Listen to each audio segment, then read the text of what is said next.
My dear friends and professionalist, I Uday Singh advocate speaking. ನೀವೆಲ್ಲರೂ ಸಹ ನನ್ನ ಚಾನಲನ್ನು ನೋಡ್ತಾ ಇದ್ದೀರಿ ಅಂತ ನಾನು ಅಂದ್ಕೊಂಡಿದ್ದೀನಿ. ಶೇರ್ ಮಾಡಿ, ಲೈಕ್ ಮಾಡಿ, ಕಮೆಂಟ್ ಮಾಡಿ, ಮತ್ತು ನನ್ನ ಚಾನಲ್ಗೆ ಇನ್ನೂ ಯಾರ್ಯಾರು ಸಬ್ಸ್ಕ್ರೈಬ್ ಆಗಿಲ್ಲ ದಯವಿಟ್ಟು ನೀವೆಲ್ಲರೂ ಸಬ್ಸ್ಕ್ರೈಬ್ ಆಗಬೇಕಂತ ಕೇಳ್ಕೊಳ್ತಾ, ಇವತ್ತು ನಾನು ಇನ್ನೊಂದು ವಿಷಯವನ್ನು ತೆಗೆದುಕೊಂಡು ನಿಮ್ಮ ಮುಂದೆ ಬಂದಿದ್ದೀನಿ. ಇವತ್ತು ನಾನು ಆಯ್ಕೆ ಮಾಡ್ಕೊಂಡಿರ್ತಕ್ಕಂಥ ವಿಷಯ ಅಂತಂದ್ರೆ ಹಿಂದೂ ಸಕ್ಸೆಷನ್ ಆಕ್ಟ್ 1956 ಅಥವಾ ಹಿಂದೂ ಲಾದ ಒಳಗಡೆ what are the types or kinds of the property, ಇದ್ರ ಬಗ್ಗೆ ನಾನು ಈ ವಿಡಿಯೋ ಮೂಲಕ ತಿಳಿಸಲಿಕ್ಕೆ ಪ್ರಯತ್ನ ಮಾಡ್ತಾ ಇದ್ದೇನೆ.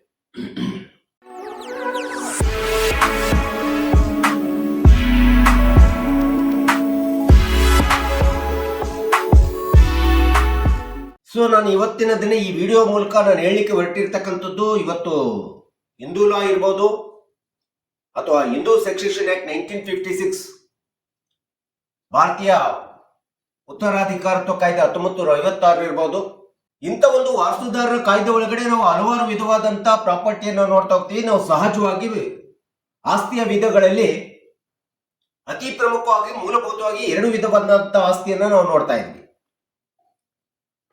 ಒಂದನೇದು ಇಮ್ಯೂವೇಬಲ್ ಪ್ರಾಪರ್ಟಿ ಅಂತ ಹೇಳ್ತೀವಿ, ಎರಡನೇದು ಮೂವೇಬಲ್ ಪ್ರಾಪರ್ಟಿ ಅಂತ ಹೇಳ್ತೀವಿ. ಮೂಲಭೂತವಾಗಿ ಆಸ್ತಿಯಲ್ಲಿ ಈ ಎರಡು ವಿಧಗಳನ್ನು ನಾವು ಕಾಣ್ತೀವಿ.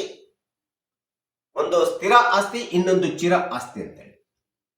ಸ್ಥಿರ ಆಸ್ತಿ ಅಂದ್ರೆ ಯಾವುದೇ ಒಂದು ಆಸ್ತಿ ಒಂದು ಸ್ಥಳದಿಂದ ಇನ್ನೊಂದು ಸ್ಥಳಕ್ಕೆ ಸ್ಥಾನ ಪಲ್ಲಾಟ ಆಗದೇ ಇರತಕ್ಕಂತ ಸ್ಥಿರತೆಯನ್ನ ಕಾಪಾಡಿಕೊಂಡು ತನ್ನದೇ ಇದ್ದಂತ ಸ್ಥಳದಲ್ಲಿ ಯಾವಾಗಲೂ ಇರುವಂತಹ ಆಸ್ತಿಯನ್ನ ನಾವು ಸ್ಥಿರ ಆಸ್ತಿ ಅಂತ ಹೇಳ್ಕೊಳ್ತೀವಿ. ಅದನ್ನ ಇಮ್ಯೂವೇಬಲ್ ಪ್ರಾಪರ್ಟಿ ಅಂತ ಹೇಳ್ತೀವಿ. ಹಾಗೆ ಮೂವೇಬಲ್ ಪ್ರಾಪರ್ಟಿ ಅಂತಂದ್ರೆ ಇದು ಒಂದು ಸ್ಥಳದಿಂದ ಇನ್ನೊಂದು ಸ್ಥಳಕ್ಕೆ ಸ್ಥಾನ ಪಲ್ಲಟ ಆಗ್ತಾನೆ ಇರ್ತದೆ ಅಂತ ಆಸ್ತಿಯನ್ನ ನಾವು ಮೂವೇಬಲ್ ಪ್ರಾಪರ್ಟಿ ಅಂತ ಹೇಳ್ತೀವಿ.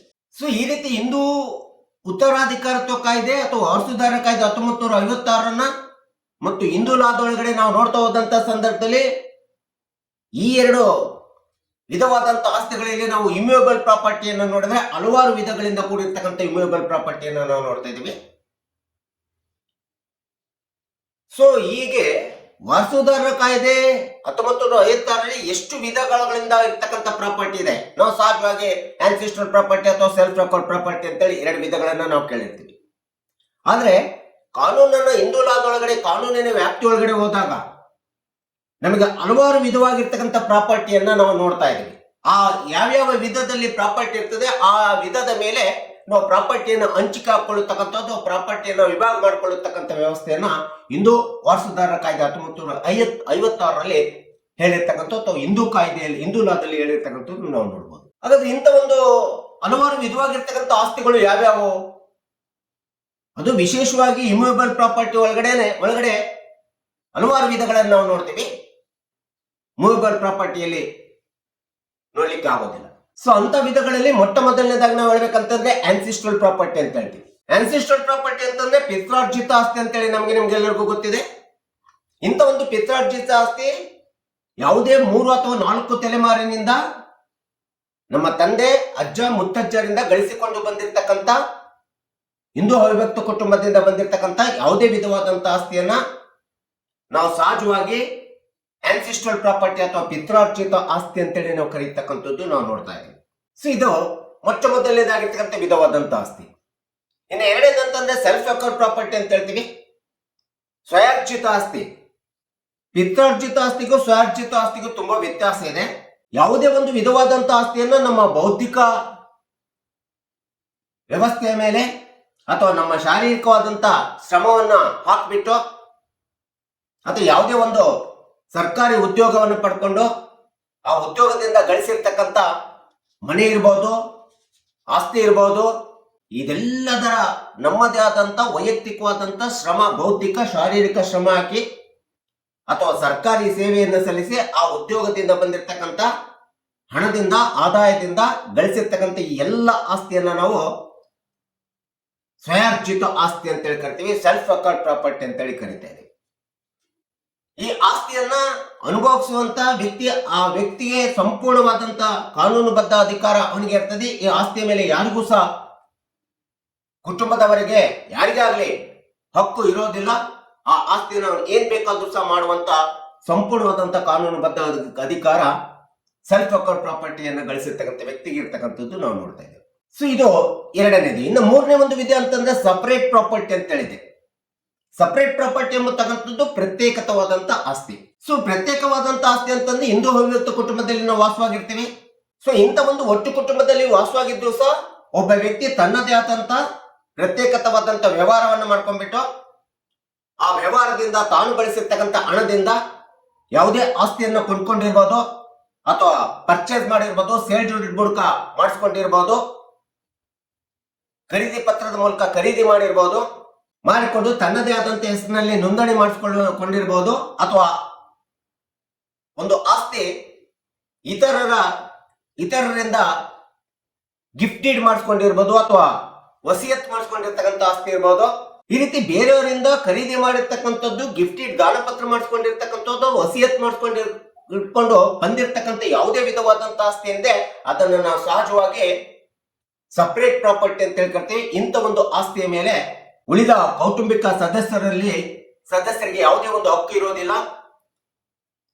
ಆ ಒಂದು ಆಸ್ತಿ ಮೇಲೆ ಸಂಪೂರ್ಣವಾದಂತ ಹಕ್ಕಿನ ಬಾಧ್ಯತೆ ಎಂಬತಕ್ಕಂಥದ್ದು ಖರೀದಿ ಮಾಡ್ಕೊಂಡಿರ್ತಕ್ಕಂಥ ವ್ಯಕ್ತಿ ಅಥವಾ ಗಿಫ್ಟ್ ಮಾಡಿಸ್ಕೊಂಡಿರ್ತಕ್ಕಂಥ ವ್ಯಕ್ತಿಗೆ ಇರ್ತದೆ ಹೊರತು ಬೇರೆ ಯಾರಿಗೂ ಸಹ ಇರ್ಲಿಕ್ಕೆ ಸಾಧ್ಯವಿಲ್ಲ ಎಂಬತಕ್ಕಂಥದ್ದನ್ನ ನಾವು ಸಹಜವಾಗಿ ಪ್ರತ್ಯೇಕ ಆಸ್ತಿ ಅಂತ ಹೇಳ್ಕೊಳ್ತೀವಿ, ಸಪರೇಟ್ ಪ್ರಾಪರ್ಟಿ ಅಂತೇಳಿ ನಾವು ಹೇಳ್ತಾ ಇದ್ದೀವಿ. ಇದು ಒಂದು ಅತಿ ಪ್ರಮುಖವಾದಂತ ವಿಧವಂತ ಆಸ್ತಿ ಅಂತೇಳಿ ನಾವು ಹೇಳ್ಬೇಕಾಗುತ್ತೆ. ಸೊ ಇಂಥ ಒಂದು ಸಪರೇಟ್ ಪ್ರಾಪರ್ಟಿ ಅಂತೇಳಿ ಇದ್ದಂತ ಸಂದರ್ಭದಲ್ಲಿ ಒಂದು ವೇಳೆ ಹಿಂದೂ ಅವಿಭಕ್ತ ಕುಟುಂಬದೊಳಗಡೆ ಏನಾದ್ರೂ ಪಾರ್ಟಿಷನ್ ಶೂಟ್ ಹಾಕ್ಲಿಕ್ಕೆ ಸಾಧ್ಯ ಅಂತೇಳಿ ಬಂದ್ರೆ ಇಂಥ ಒಂದು ಆಸ್ತಿ ಮೇಲೆ ಉಳಿದ ಸದಸ್ಯರುಗಳು ಅಕ್ಕಂಗಿರೋ ನಂಟಮೂಡಿ ಯಾರೇ ಆಗ್ಲಿ ಸಹ ಚಾಲೆಂಜ್ ಮಾಡ್ಲಿಕ್ಕೆ ಬರೋದಿಲ್ಲ ಮತ್ತು ಅಂತ ಒಂದು ಆಸ್ತಿ ಮೇಲೆ ವಿಭಾಗ ದಾವೆಯನ್ನು ಹೂಡಿ ತಮ್ಮದೇ ಆದಂತ ಷೇರನ್ನು ಕೊಡಿ ಅಂತೇಳಿ ಬರ್ಲಿಕ್ಕೆ ಆಗುದಿಲ್ಲ. ಯಾಕೆಂದ್ರೆ ಆ ಆಸ್ತಿ ತನ್ನ ಸ್ವಂತ ಗಳಿಕೆಯಿಂದ ಬೇರೆಯವರಿಂದ ಖರೀದಿ ಮಾಡ್ಕೊಂಡಿರ್ತಕ್ಕಂಥ ಆಸ್ತಿ ಇರ್ತದೆ, ಅಥವಾ ಬೇರೆಯವರು ಗಿಫ್ಟ್ ಮಾಡಿದಂತ ಆಸ್ತಿ ಇರ್ತದೆ, ಬೇರೆಯವರು ವಸಿಯತ್ತು ಮಾಡಿಕೊಟ್ಟಂತ ಆಸ್ತಿ ಆಗಿರೋದ್ರಿಂದ ಯಾರೂ ಸಹ ಈ ಒಂದು ಆಸ್ತಿ ಮೇಲೆ ಪಾಲ್ ಕೇಳಲಿಕ್ಕೆ ಬರೋದಿಲ್ಲ ಅಥವಾ ವಿಭಾಗ ದಾವೆ ಹಾಕ್ಲಿಕ್ಕೆ ಬರೋದಿಲ್ಲ. ಒಂದು ವೇಳೆ ವಿಲ್ ಡೀಡು ಅಥವಾ ವಸಿಯತ್ತು ಡೀಡ್ ಏನಾದ್ರೂ ಫ್ರಾಡ್ ನಿಂದ ಕೂಡಿತ್ತು, ಕೊಯರ್ಷನ್ ನಿಂದ ಕೂಡಿತ್ತು, ಅಥವಾ ತಪ್ಪು ಮೋಸದಿಂದ ಕೂಡಿತ್ತು, ಅಥವಾ ಅನ್ಯಾಯದಿಂದ ಕೂಡಿತ್ತು, ದಾಖಲೆಗಳ ತಿರುಚುವಿಕೆಯಿಂದ ಕೂಡಿತ್ತು, ಅಥವಾ ಸಾಂದರ್ಭಿಕವಾಗಿ ಅದನ್ನ ತಪ್ಪಿನಿಂದ ಆ ವಿಲ್ ಡೀಡ್ ಅನ್ನ ಮಾಡಿಕೊಂಡಿತ್ತು ಎಂಬತಕ್ಕಂಥದ್ದನ್ನ ದಾಖಲೆಗಳಿದ್ದಾಗ ಆ ದಾಖಲೆಗಳ ಮೂಲಕ ನ್ಯಾಯಾಲಯದಲ್ಲಿ ಚಾಲೆಂಜ್ ಮಾಡಬೇಕಾಗುತ್ತೆ, ದಾವೆ ನೋಡ್ಬೇಕಾಗುತ್ತೆ. ದಾವೆ ನೋಡಿ ದಾವೆಯ ಒಳಗಡೆ ಆ ವಿಲ್ ಡೀಡು ಫ್ರಾಡ್ ಆಗಿದೆ, ಕೊಯರ್ಷನ್ ಆಗಿದೆ, ತಪ್ಪಾಗಿದೆ, ಮೋಸದಿಂದ ಆಗಿದೆ ಎಂಬತಕ್ಕಂಥದ್ದನ್ನ ದಾಖಲೆಗಳ ಮೂಲಕ ನ್ಯಾಯಾಲಯದಲ್ಲಿ ಸಾಬೀತುಪಡಿಸಬೇಕಾಗುತ್ತೆ. ಆ ರೀತಿ ಸಾಬೀತುಪಡಿಸಿ ನಂತರ ನ್ಯಾಯಾಲಯದ ಡಿಗ್ರಿ ಆಗಿದೆ ಅಂದಾಗ ಆ ಒಂದು ನ್ಯಾಯಾಲಯದ ಡಿಗ್ರಿ ಮೂಲಕ ಮಾತ್ರ ಇಂಥ ಒಂದು ಸಪರೇಟ್ ಪ್ರಾಪರ್ಟಿ ಮೇಲೆ ತಮ್ಮ ಹಕ್ಕನ್ನ ಕ್ಲೈಮ್ ಮಾಡ್ಲಿಕ್ಕೆ ಅವಕಾಶ ಇದೆ. ಇದಕ್ಕೆ ನಾವು ಪ್ರತ್ಯೇಕತ ಆಸ್ತಿ ಅಂತೇಳಿ ನಾವು ಕರೀತಾ ಇದ್ದೀವಿ. ಸೊ ಇನ್ನು ನಾಲ್ಕನೇ ಒಂದು ವಿಧವಾದಂತ ಆಸ್ತಿ ಅಂತಂದ್ರೆ ಜಾಯಿಂಟ್ ಫ್ಯಾಮಿಲಿ ಪ್ರಾಪರ್ಟಿ ಅಂತ ಹೇಳಿ, ಜಂಟಿ ಕುಟುಂಬದ ಆಸ್ತಿ. ಸೊ ಇದು ಜಂಟಿ ಕುಟುಂಬದ ಆಸ್ತಿ ಅಂತಂದ್ರೆ ಒಟ್ಟು ಕುಟುಂಬದಲ್ಲಿ ಹೆಡ್ ಆಫ್ ದ ಫ್ಯಾಮಿಲಿ ಇರ್ತಾರೆ, ಕರ್ತ ಅಂತೇಳಿ ಇರ್ತಾರೆ.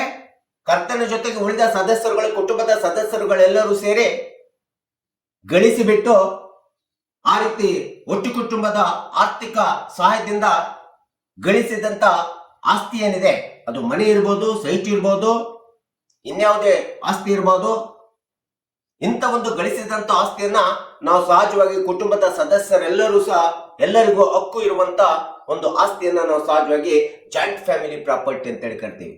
ಒಟ್ಟು ಕುಟುಂಬದ ಜಂಟಿ ಆಸ್ತಿ ಅಂತ ಹೇಳಿ ಕರೀತಕ್ಕಂಥದ್ದು ನಾವು ನೋಡ್ತೀವಿ. ಅಥವಾ ಇಡೀ ಒಂದು ಒಟ್ಟು ಕುಟುಂಬದ ಸಂಪನ್ಮೂಲದ ಮೂಲಕ ಆ ಒಂದು ಸಂಪನ್ಮೂಲದ ಮೂಲವನ್ನ ಇಡೀ ಒಂದು ಕುಟುಂಬದ ಯೋಗಕ್ಷೇಮಕ್ಕೋಸ್ಕರ, ಕಲ್ಯಾಣಕ್ಕೋಸ್ಕರ ಉಪಯೋಗಿಸುವಂತ ಆಸ್ತಿಯ ಆದಾಯವನ್ನು ಸಹ ನಾವು ಜಾಯಿಂಟ್ ಫ್ಯಾಮಿಲಿ ಪ್ರಾಪರ್ಟಿ ಅಂತ ಹೇಳಿ ಕರೀಲಿಕ್ಕೆ ಸಾಧ್ಯ ಉಂಟು, ಕರಿಬೇಕಾಗುತ್ತೆ ಎಂಬತಕ್ಕಂಥದ್ದನ್ನ ನಾವಿಲ್ಲಿ ನೋಡ್ತಾ ಇದ್ದೀವಿ. ಇನ್ನೊಂದು ಅತಿ ಪ್ರಮುಖವಾದಂತ ವಿಧವಾದಂತ ಆಸ್ತಿ ಅಂತಂದ್ರೆ ಅಬ್ಸಲ್ಯೂಟ್ ಪ್ರಾಪರ್ಟಿ ಅಂತ ಹೇಳಿ ಹೇಳ್ತಾರೆ. ಈ ಅಬ್ಸಲ್ಯೂಟ್ ಪ್ರಾಪರ್ಟಿ ಎಂಬತಕ್ಕಂಥದ್ದು ಹೇಗೆ ನಾವು ಕರಿತೀವಿ ಅಂತಂದ್ರೆ ನಿರಂಕುಶವಾದಂತ ಆಸ್ತಿ ಅಂತ ಹೇಳ್ತೀವಿ. ಈ ನಿರಂಕುಶದ ಆಸ್ತಿ ಅಂತಂದ್ರೆ ತಂದೆ ಇರ್ತಾರೆ, ತಂದೆ ಯಾವುದೋ ಒಂದು ತಮ್ಮ ಬೌದ್ಧಿಕ ಅಥವಾ ಶಾರೀರಿಕ ಶ್ರಮವನ್ನು ಹಾಕಿಸಿ ಅಥವಾ ಉದ್ಯೋಗವನ್ನು ಮಾಡಿ ತಾವು ಆಸ್ತಿಯನ್ನು ಗಳಿಸಿರ್ತಾರೆ. ಆ ರೀತಿ ಗಳಿಸಿದಂತ ಆಸ್ತಿ ಏನಿದೆ ಆ ತಂದೆಲಿಂದ ಅಂತ ಒಂದು ಆಸ್ತಿ ತಂದೆಲಿಂದ ಮಗನಿಗೋ ಅಥವಾ ಮಗಳಿಗೆ ಬರ್ತದೆ. ಆ ರೀತಿ ತಂದೆಲಿಂದ ಮಗ ಅಥವಾ ಮಗಳಿಗೆ ಬಂದಂತ ಆಸ್ತಿ ಅವರ ಜೀವನ ಪರ್ಯಂತ ಆ ಆಸ್ತಿ ಮೇಲೆ ಅವರಿಗೆ ಹಕ್ಕಿರ್ತದೆ ಹೊರತು ಅವರ ಮಕ್ಕಳಿಗೆ ಯಾವುದೇ ವಿಧವಾದಂತ ಹಕ್ಕಿರೋದಿಲ್ಲ. ಯಾಕಂದ್ರೆ ಅವರು ಬದುಕಿರುವವರೆಗೆ ಆ ಒಂದು ಆಸ್ತಿಯನ್ನ ಅವರು ನಿರಂಕುಶವಾಗಿ ಆ ಆಸ್ತಿಯನ್ನು ಅವರು ಅನುಭವಿಸಬೇಕಾಗುತ್ತೆ. ಆ ಆಸ್ತಿಯನ್ನು ಸಹ ಮಾರಾಟ ಮಾಡಬಹುದು. ಬೇಕಾದ್ರೆ ಆ ಆಸ್ತಿಯನ್ನು ಯಾರಿಗೂ ಕೊಡದೆ ತಾವೇ ಇಟ್ಕೊಳ್ಳುವಂತ ಹಕ್ಕು ಅವರಿಗೆ ಇರ್ತದೆ. ಇದು ನಿರಂಕುಶವಾದಂತ ಆಸ್ತಿ ಆಗಿರುತ್ತೆ. ಯಾಕಂದ್ರೆ ತಂದೆ ಸ್ವಂತ ಗಳಿಸಿದಂತ ಸ್ವಯಾರ್ಜಿತ ಆಸ್ತಿಯಿಂದ ಸ್ವಯಾರ್ಜಿತವಾಗಿ ಗಳಿಸಿದಂತ ಆಸ್ತಿ ಮಗನಿಗೆ ಅಥವಾ ಮಗಳಿಗೆ ಬಂದಂತ ಸಂದರ್ಭದಲ್ಲಿ ಅವರ ಲೈಫ್ ಟೈಮ್ ಒಳಗಡೆ ಅವರಿಗೆ ನಿರಂಕುಶವಾದಂತ ಅಧಿಕಾರ ಆದ್ರೂ ಆ ಆಸ್ತಿಯ ಮೇಲೆ ಇರ್ತದೆ. ಅವರು ಬದುಕಿರೋವರೆಗೂ ಮಕ್ಕಳು ಮೊಮ್ಮಕ್ಕಳು ಆ ಆಸ್ತಿಯನ್ನು ಕೇಳಲಿಕ್ಕೆ ಹಕ್ಕು ಇರೋದಿಲ್ಲ ಅಂತೇಳಿ ಈ ಒಂದು ಕಾನೂನು ಕಾಯ್ದೆಯಲ್ಲಿ ಸ್ಪಷ್ಟವಾಗಿ, ಹಿಂದೂ ಲಾದಲ್ಲಿ ಸ್ಪಷ್ಟವಾಗಿ ಇರ್ತಕ್ಕಂಥದ್ದು ನಾವು ನೋಡ್ತಾ ಇದ್ದೀವಿ. ಇಂಥ ಒಂದು ಆಸ್ತಿಯ ಮೇಲೆ ತಂದೆ ಬದುಕಿರೋವರೆಗೆ ಮಗ ಅಥವಾ ಮೊಮ್ಮಗಳು ಯಾವುದೇ ವಿಧವಾದಂತ ಪಾಲುಗಾರಿಕೆಯನ್ನು ಸಹ ಕೇಳಲಿಕ್ಕೆ ಹಕ್ಕಿರೋದಿಲ್ಲ. ಅವರು ಹೋದ ನಂತರ ಆ ಆಸ್ತಿ ಮೇಲೆ ತಾವು ಪಾಲುಗಾರಿಕೆಯನ್ನು ಮಾಡ್ಕೊಂಡು ಅಥವಾ ಹಂಚಿಕೆಯನ್ನು ಮಾಡ್ಕೊಳ್ಳುವಂತ ಹಕ್ಕು ಇರ್ತದೆ. ಅದು ಯಾಕೆಂದ್ರೆ ಅದು ನಿರಂಕುಶವಾದಂತ ಆಸ್ತಿ ಅಂತೇಳಿ ನಾವು ಕರೀತಾ ಇದ್ದೀವಿ. ಇನ್ನು ಕೊನೆಯದಾಗಿರ್ತಕ್ಕಂಥದ್ದಂದ್ರೆ ಕಂಪಲ್ಸರಿ ಪ್ರಾಪರ್ಟಿ. ಕಂಪಲ್ಸರಿ ಪ್ರಾಪರ್ಟಿ ಅಂತಂದ್ರೆ ಸಹಭಾಗಿತ್ವ ಕಾಯ್ದೆಯಲ್ಲಿಂದ ಬಂದಿರತಕ್ಕಂತ ಒಂದು ವಿಧವಾದಂತ ಆಸ್ತಿ. ಹಿಂದೂ ಸಕ್ಸೆಷನ್ ಆಕ್ಟ್ 1956 ಅನ್ನ 2005ರಲ್ಲಿ ತಿದ್ದುಪಡಿ ತಂದ್ಬಿಟ್ಟು ಆ 5ರಲ್ಲಿ ತಿದ್ದುಪಡಿ ತಂದಂತ ಸಂದರ್ಭದೊಳಗಡೆ ಕಂಪಲ್ಸರಿ ಕಾಯ್ದೆ ಅಂತೇಳಿ ಏನಿದೆಯಲ್ಲ, ಆ ಕಂಪಲ್ಸರಿ ಲಾಗೆ ತಿದ್ದುಪಡಿ ಅಂತಂದು ಆ ಕಂಪಲ್ಸರಿ ಲಾ ಪ್ರಕಾರ